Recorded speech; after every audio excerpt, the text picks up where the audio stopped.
මේ මොනවද මේ? මොනවා කියලාද ඔයාලා හිතන්නේ? බලමුනේ.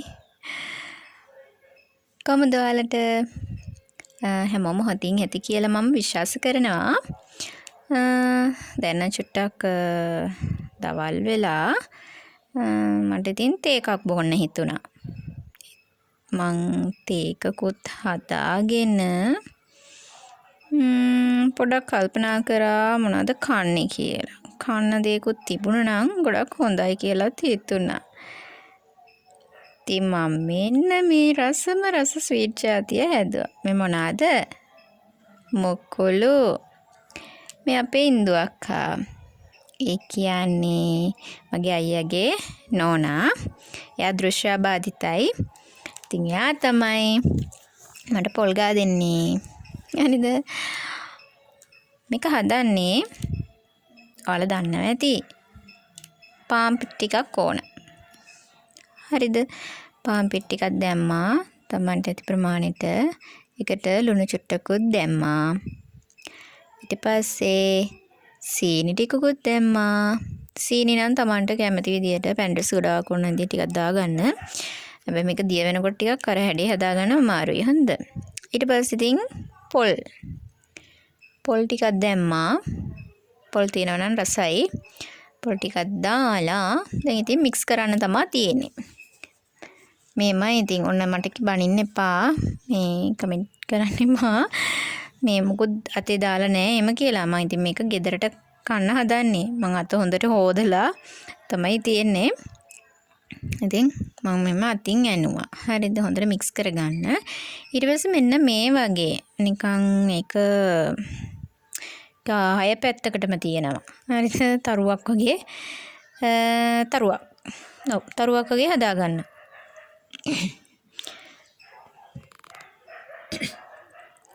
ඒ කියන්නේ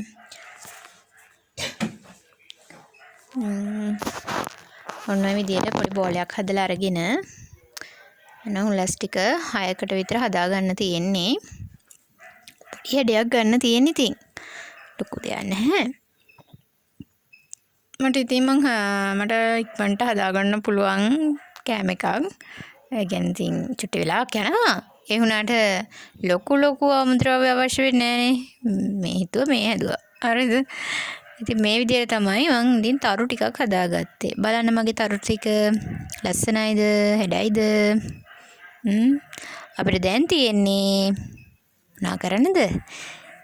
තෙලේ බැද ගන්න. හරිද? ඉතින් ඔන්නෝම තාච්චියක් ලිපේ තියලා තෙල් ටිකක් දාලා හරිද? අන්න මං ඉතින් මුකුළු ටික බැද ගන්නවා.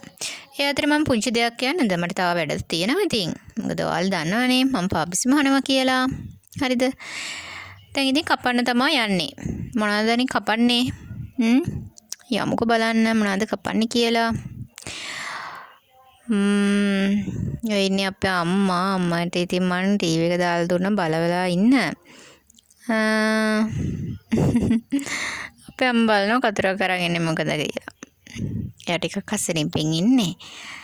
ඒ නිසා ඉතින් ලොකුවට අයිඩියා එකක් නෑ එයාට.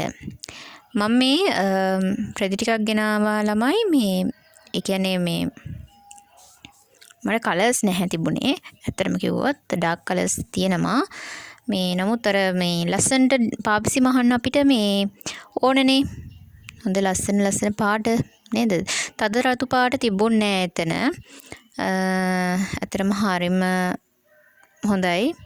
මේ කස්ටමර් සර්විස් එක නම් ගොඩක් හොඳයි. මම සාමාන්‍යයෙන් ඒ කියන්නේ ඔන්ලයින් එකපාරක් ඕඩර් කරලා තිබිලා මේ ඒකෙන් මට අවුල් ගියා. ඒ කියන්නේ මම බලාපොරොත්තු වෙච්ච රෙදි වර්ග නෙමෙයි ටී-ෂර්ට් රෙද්ද කිව්වට ඒකෙන් මහන්න හරිම අමාරුයි. ඉතින් ඒ නිසා මම ගොඩාක් බලන්නේ කොහොම හරි ගිහිල්ලා මේ රෙදි වර්ග බලලා තමයි ගේන්න try කරන්නේ. ඒක ඉතින් මට අපහසුයි. නමුත් එහෙම තමයි කරන්න වෙන්නේ මට වෙච්ච වැඩෙත් එක්ක. ඉතින් මේ වගේ ලොකු කියන්නේ ගොඩක් ලොකු නෙමෙයි සාමාන්‍ය සයිස් කෑලි ටිකක් තියෙනවා. ඉතින් ලස්සන පාට ටිකක් අහු වුණා මට. මේකේ මෙරුන් කලර්ත් තියෙනවා. මෙන්න මේ රෙදි වර්ගයට කියන නම නම් මට ඇත්තටම මතක නැහැ. ඔයාලා දන්න කවුරු හරි ඉන්නවනම් මට කමෙන්ට් එකක් දාගෙන යන්න මේ රෙදි වර්ගෙ මොනවද කියලා. තා ලස්සන පාට තියෙනවා. කළු, නිල්, ආලු පාට, කොළ පාටක් තිබුණා. අතරම හොඳයි. රෙදි ටික අතරම ගොඩක්ම හොඳ වුණා. දැන් ඉතින් මේව තියෙන්නේ මට ලොකු වැඩක් තියෙනවා. පටි කපන්න ඕනනේ. මමම තමයි තනියම කියන්නේ මං පුංචිට පටන් ගත්ත මගේ බිස්නස් එක. ඒක මට ලොකුයි. ඉතින් මේ වැඩ ටික කරන් තියෙන්නේ. දැන් ඉතින් කැපිල්ලක් තමයි තියෙන්නේ ළමයි. හරිද? දැන් අපි බලන් ඉන්නවා කතුර වණන් කෙනෙක් කතුර කරකවන්නේ මොකද කියලා. එයා hina වෙනවා. ඉතින් අන්න ෆෝන් එකෙන් පේනවලු එයාව. හරිද? ඒක ඔය කියලා hina වෙන්නේ. එයා සමහරක් වෙලාවට කියන ඒවා මාර ජොලි. හරිද? පව් ඉතින් අපේ අම්මා. ඔන්නෝමයි ඉතින් මගේ දවස ගෙවෙන්නේ ළමයි. කියන්නේ අද ටිකක් බිසි වුණා. එතනම ඔයාලා හැමෝම සතුටින් ඇති කියලා හිතනවා. හැමෝම තම තමන්ගේ ව්‍යාපාර දියුණු කරගන්න මහන්සි වෙන කැප වෙන්න. ඉතින් ආයෙත් තලුවේ සුබ දවසක් සියලු